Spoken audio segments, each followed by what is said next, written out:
Good evening to our guests of honor, Srimati Rani Satish, Mrs. Sonia Narang, who's going to join us later, Dr. Sita Batija, Ms. Arundhati Nag, Ms. Vani Ganpati, Ms. Bharti Jacob, Ms. Sadika Peerboy, Ms. Husna Rahman, Ms. Nandita Chandavarkar,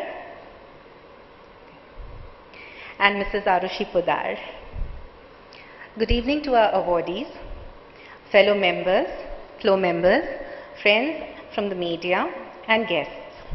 This probably is the largest gathering of talented women in a single room, the largest group of God's special people, those chosen to shine bright. We welcome everyone to the first FLO Women of the Future Awards. These are the women whom we feel could have the greatest impact on our lives in the coming years.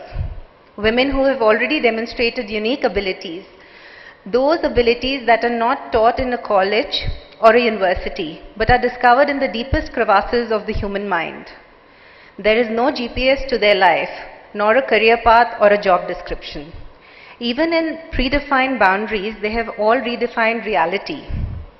That is truly remarkable. We pray to Lord Ganesha, Goddess Lakshmi, and Goddess Durga.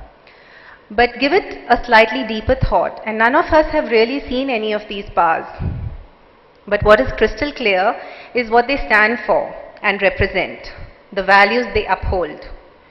The values are intangible, the images make them real. That is why at FLO, we are awarding the women of the future. These women embody the values we stand for, that we seek to achieve. They make the intangible values of strength, determination, and perseverance real. The awardees in the room were chosen through an intense process of deliberation. We discussed numerous profiles to arrive at those who best demonstrated the paramount role played by women in society while appreciating their attitudes, initiatives, willpower, and perseverance.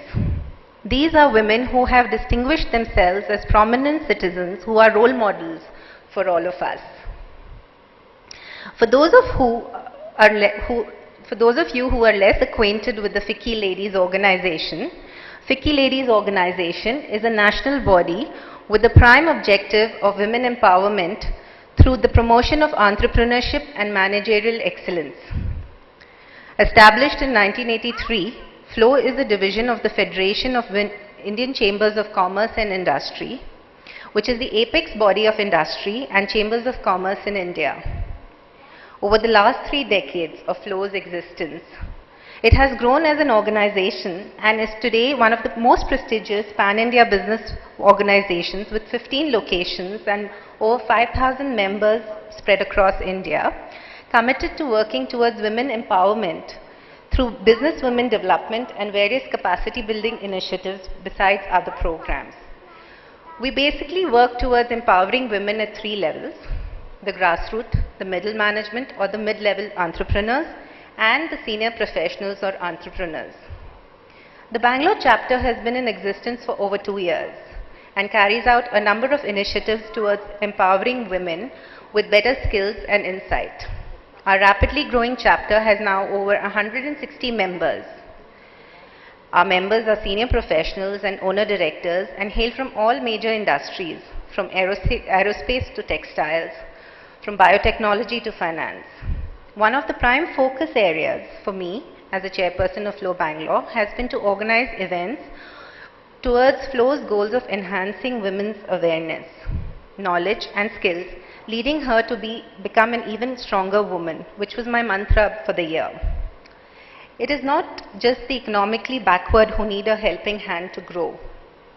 Every individual, and moreover, every woman, needs that extra push, that extra training, that extra exposure to take her to the next level of being and achieving. Members of FLO Bangalore, I invite you to some time travel. To you as a person, a year back. Let the images of the year flash through your mind like a movie. The people you met, the new learnings, the interactions, the new avenues that you felt opening. all that you saw, did, feel, and thought. Now you see the new you. That is essentially what we do at FLO. We reach out, we mentor, we assist. So that not just the awardees of today, but every woman in this room, and I feel it honestly that every person, every woman present here, because there are a few gentlemen also today in our audience, is a woman of the future. I welcome you all to an evening of brilliance, positivity and hope. Thank you.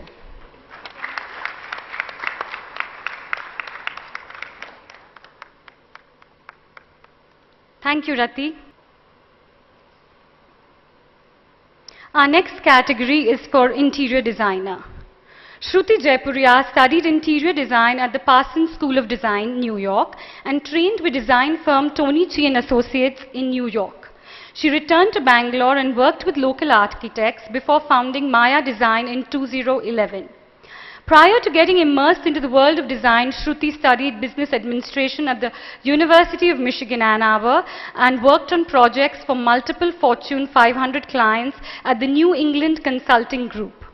Maya Design is an interior architecture and spatial design studio. At Maya, they believe in creating spaces that tell a story, serve a function, and offer an experience. Through spatial interventions, they design experiences and build brands. They orchestrate environments keeping in mind context, functional requirements, and the client. They undertake projects in hospitality, residential, retail, and commercial spaces. A young, energetic team, they draw inspiration from the world around them, constantly questioning what they see and how it can be applied to the world of contemporary design. Nature, spirituality, mathematics, geometry, materials, texture, color, all provide them with an endless source of inspiration.